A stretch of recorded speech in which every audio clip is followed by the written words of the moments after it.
माननीय सदस्य श्री अनुराग ठाकुर जी।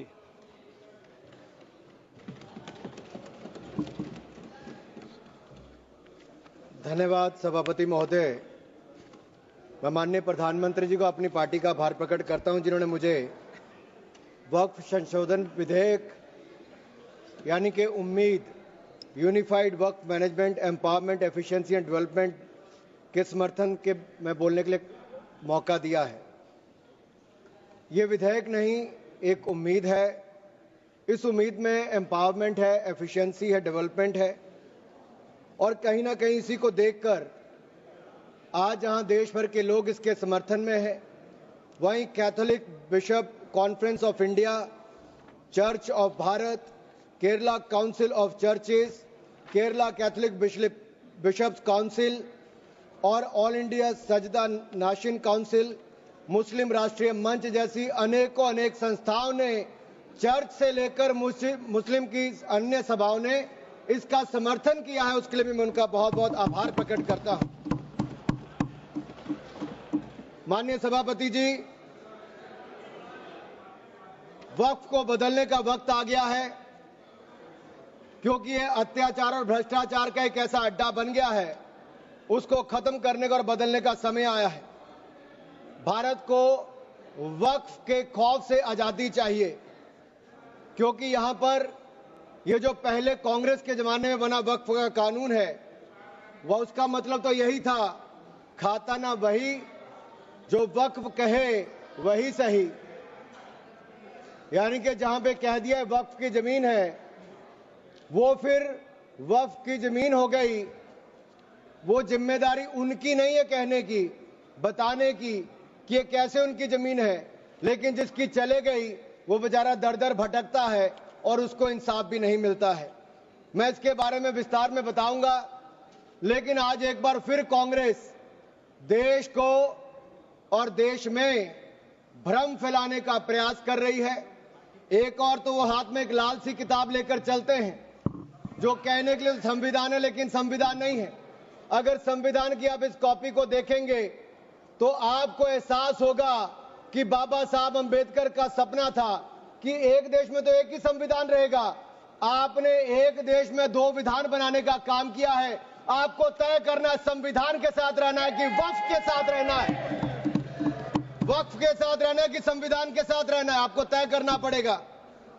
और यही नहीं,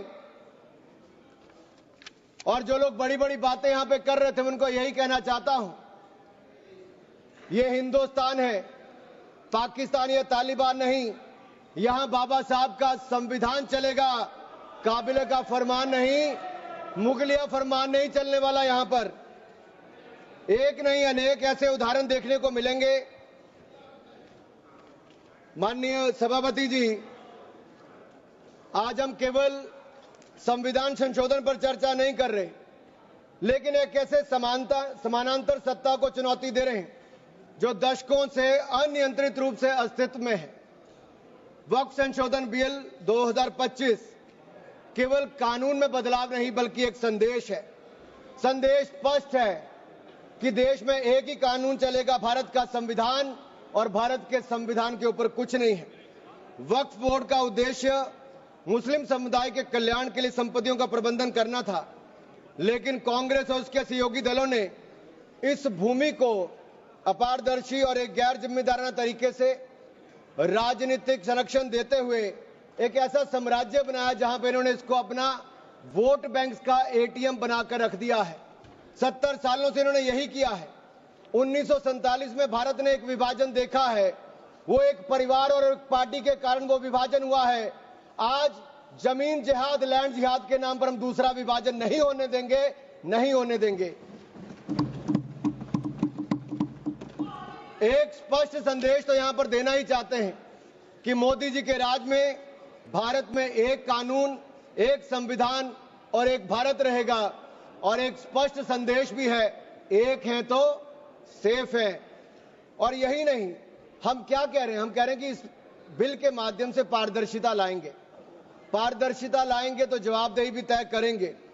लेकिन ये लोग जिनके लिए वोट बैंक का एटीएम है, जिनके अपने नेता भ्रष्टाचार के कई मामलों में फंसे हुए हैं, जिनके राज्यों में हजारों करोड़ रुपए के घोटाले हुए, जिनका उल्लेख मैं आगे करने वाला हूं, उस पर भी मैं आपके सामने प्रकाश डालूंगा एक के बाद दूसरी।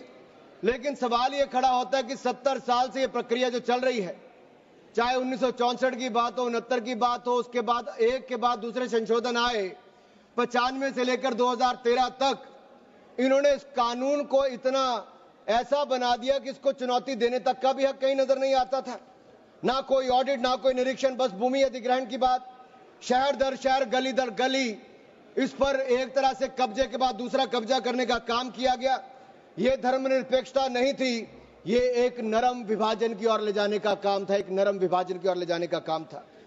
लेकिन हमने अब इस कानून में बदलाव किया है ताकि मुस्लिम समुदाय के सभी गरीब से गरीब व्यक्ति का भी इसमें भला हो सके। मुझसे पहले एक मुस्लिम समुदाय के एक सदस्य जो कांग्रेस पार्टी से आते हैं वो अपना भाषण कर रहे थे। मैं उनको ही कहना चाहता हूं, अशरफ, अजलफ और अर्जल, क्या इनमें भी कोई अंतर है? और राहुल गांधी जी से पूछना चाहता हूं, और अखिलेश जी यहां पर पहले ज्ञान बांट रहे थे थोड़ा सा, क्या मुस्लिम समुदाय में भी जातियां हैं? क्या भेदभाव है? क्या छुआछूत है? लाल टोपी वालों का मैं बताऊंगा भी 2017 में जब आपकी सरकार आने से पहले घोटाले कितने थे? एक नहीं अनेक। लेकिन इनके काले कारनामे आज खत्म हो जाएंगे सर। ये विधायक कांग्रेस की तुष्टिकरण की राजनीति का अंतिम संस्कार करने वाला है, मैं विश्वास दिलाना चाहता हूं। This will be the last nail in the coffin of Congress politics of appeasement. अगर आप देखिए, इन्होंने इससे पहले भी पंडित जवाहरलाल नेहरू जी ने पहले तो देश के विभाजन करने में अपना वो काम किया, उसके बाद धारा 370-35 से देकर ऐसे जख्म दिए कि हजारों लोगों की मृत्यु हो गई।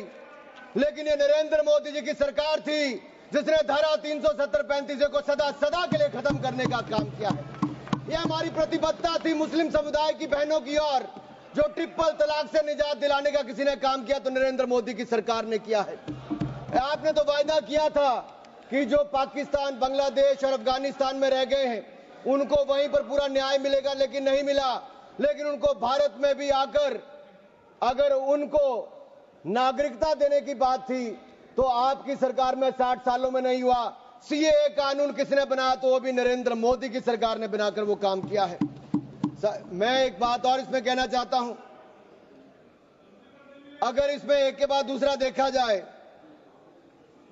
कांग्रेस ने कहीं ना कहीं और कांग्रेस के सहयोगी दलों ने वोट बैंक के लिए संविधान का सौदा कर लिया है, और ये सौदा ही किया है। तभी तो हमने एक के बाद दूसरे उदाहरण देकर कहा कि आपने कैसे उसको अपना वोट बैंक किया, एटीएम बना के रखा। लेकिन ये जो बिल है ये अन्याय की जड़ पर प्रहार है, और इस प्रहार के बाद सबको न्याय, न्याय और न्याय ही मिलने वाला है। हमने कहा है कि प्रत्येक वक्फ संपत्ति रजिस्टर हो, पंजीकृत हो, उसके आंकड़े होने चाहिए, और हर झगड़ा कानून के अंतर्गत हल हो, किसी डर और भय के अंतर्गत ना हो। आपको इस बात का क्यों डर है? अगर किसी को न्याय मिलता है, ट्रिब्यूनल के बाद अगर कोई हाई कोर्ट, सुप्रीम कोर्ट जाना चाहता है तो आप क्यों रोकते हो? देश में हर कानून के अंतर्गत, चाहे इनकम टैक्स का हो या कोई भी हो, आप एक के बाद दूसरे कोर्ट जा सकते हो। लेकिन वक्फ में ये कानूनी रोक क्यों लगाकर रखी थी? ये बिल जो कहा गया किसी धर्म के खिलाफ, ये बिल किसी धर्म के खिलाफ नहीं है। यह बिल भ्रष्टाचार, धोखा और धार्मिक सामंतवाद के खिलाफ है, और हम इसके खिलाफ रहेंगे। ये बात स्पष्ट है कि आस्था का विषय नहीं है। As long as prime minister Modi is the PM, the shops of appeasement will remain shut. This bill is not about Hindu versus Muslim. This is law versus lawlessness, constitution versus corruption, Bharat versus internal partition. और ये partition एक बार हो गया, अब आपके कारनामों के कारण बार बार नहीं होने देंगे। सर, मैं एक अंतर्राष्ट्रीय स्तर पे क्या परिस्थितियां वो थोड़ा बताना चाहता हूं।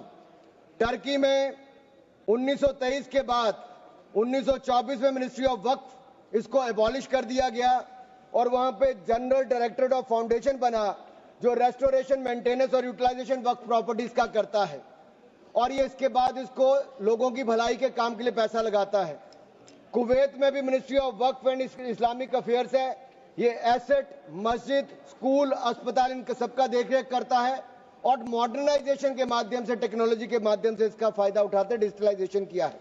लेबनान में मिनिस्ट्री ऑफ एंडाउमेंट्स और इस्लामिक अफेयर्स है, जो इसकी मैनेजमेंट और यूटिलाइजेशन को सारे को देखती है और चैरिटेबल और कम्युनिटी के काम को देखती है।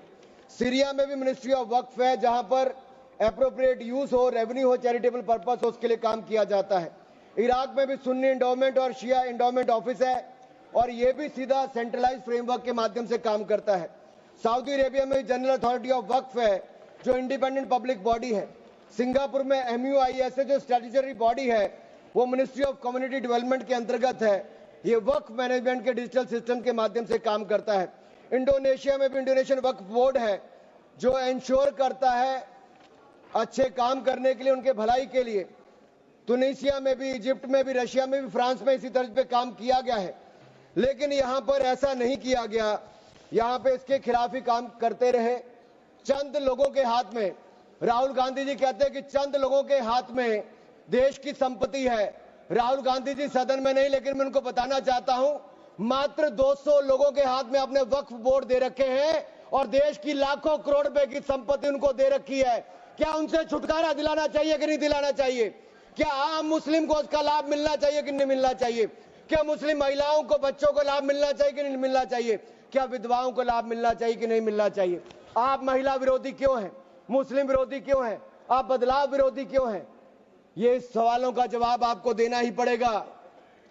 सर, एक कहावत है जो यहां पर बाहर कहा जाता है कि पता है यहां से बहुत दूर, पता है यहां से बहुत दूर और गलत और सही के पार एक मैदान है। पता है यहां से बहुत दूर, गलत और सही के उस पार एक मैदान है। मैं वहां मिलूंगा तुझे, और अगर वक्फ का बस चला तो वक्फ की संपत्ति बन जाएगा। यानी कि जिस पे भी नजर रखोगे वक्फ की संपत्ति बन जाएगा और उसमें से आपको इंसाफ मिल नहीं पाएगा, क्योंकि ऐसी हालत कर दी है। सर, अगर आप देखेंगे वक्फ की सच्चाई क्या है, भारत में ऐसा कौन सा कानून है जिसने आपका घर, आपका मंदिर, यहां के आपके पूरे गांव छीन लिए? भारत में कौन सा ऐसा कानून है जिसने आपका घर, आपके मंदिर, आपके पूरे गांव छीन लिए? ये ऐसा कौन सा कानून है जिसके खिलाफ आप कोर्ट भी नहीं जा सकते? ये कौन सा ऐसा कानून है जो संविधान से भी ऊपर है? इसका नाम वक्फ है, जो कांग्रेस के समय बना है। सर, इसने गुरुद्वारे हो, मंदिर हो, घर हो, गांव हो, सब पे कब्जा करने का काम किया है। एक तुगलकी भी फरमान है, सेक्शन 40, इसमें दान देने वाला किसी भी धर्म का हो सकता है, लेकिन देखभाल करने वाला मुसलमान ही होना चाहिए। ये मंदिर में तो ऐसा नहीं है। सरकारें मंदिर का, ये कर्नाटक की सरकार है कांग्रेस की, 450 करोड़ रुपया साल का आप इकट्ठा करते हैं, कहां खर्च करते हैं? कौन जवाब देता है उसका? एक एक रुपए का हिसाब आपको देना चाहिए था। क्या किसी मस्जिद का पैसा आपने लिया? क्या किसी वक्फ बोर्ड का पैसा आपने लिया? लेकिन कर्नाटक में जो घोटाले हुए सर, उसमें इनके राष्ट्रीय अध्यक्ष मल्लिकार्जुन खड़गे जी का नाम भी आता है, जहां पर क्या सर, यही नहीं,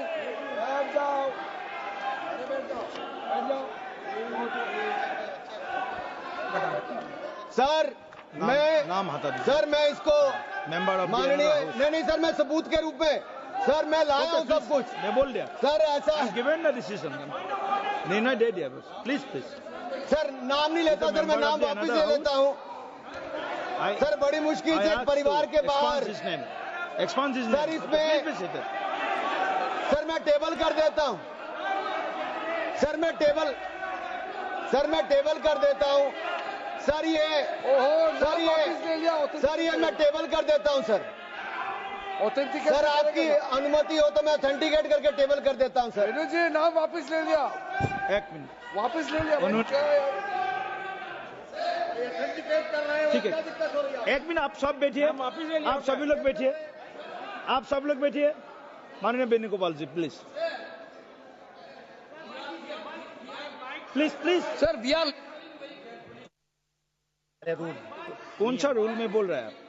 to sir 352. while a member is speaking to him of the नाम डिलीट कर दिया, बताइए। sir हमने कैसे नहीं नो नो नो एक मिनट आप लोग मत बोलिए माननीय वेणुगोपाल जी, हमने नाम एक्सपांस भी डिलीट भी कर दिया और उन्होंने भी वापस ले लिया। उसके बाद और क्या है? उसके बाद क्या है?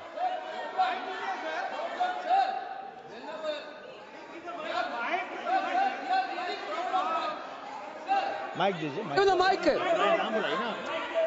एक मिनट वेणुगोपाल जी बोलिए, आप वेणुगोपाल जी बोलिए, please be seated, all members please seated. Sir, while he is speaking, he is totally misled the House. Not only misleading the House, he took the name of Honorable Leader of Opposition of Rajya Sabha here in a very bad way. We are really proud, sir, we are really proud of that. We are having a Congress president who came from the grassroots level of this country. Okay. With so much power. He didn't like Mallikarjuna Kharge ji because he is leading by Okay. his casteism. Okay, thank you please continue sir आज please माननीय सभापति जी, आखिरकार कांग्रेस ने अपनी जातिवादी सोच को सामने ले ही आए। ये कभी जाति के नाम पे, कभी क्षेत्र के नाम पे, कभी धर्म के नाम पर बांटने का काम करते हैं। मैंने किसी जात का नाम नहीं लिया था, लेकिन आप जाति को लेकर आए हो। और यही नहीं सर, ये रिपोर्ट देखिए, ये विधानसभा, कर्नाटक की विधानसभा में कांग्रेस के एक नहीं अनेक नेताओं के नाम आए जिन्होंने वक्फ की प्रॉपर्टी को खाने का काम किया है, हजारों करोड़ के घोटाले करने का काम किया है। इसीलिए आप लोग पारदर्शिता नहीं चाहते, इसीलिए आप लोग ट्रांसपेरेंसी नहीं चाहते, इसीलिए आप लोग जवाबदेही नहीं चाहते। सर मैं इसको ऑथेंटिकेट करके रिपोर्ट को रखना चाहता हूं। सर यही नहीं, ये तुगलकी फरमान जो थे, मैं कर देता हूं सर, अगर किसी की संपत्ति जिसके ऊपर उन्होंने कब्जा कर लिया हो, सर इसको साबित करने से उनको वक्फ साबित नहीं करना सर।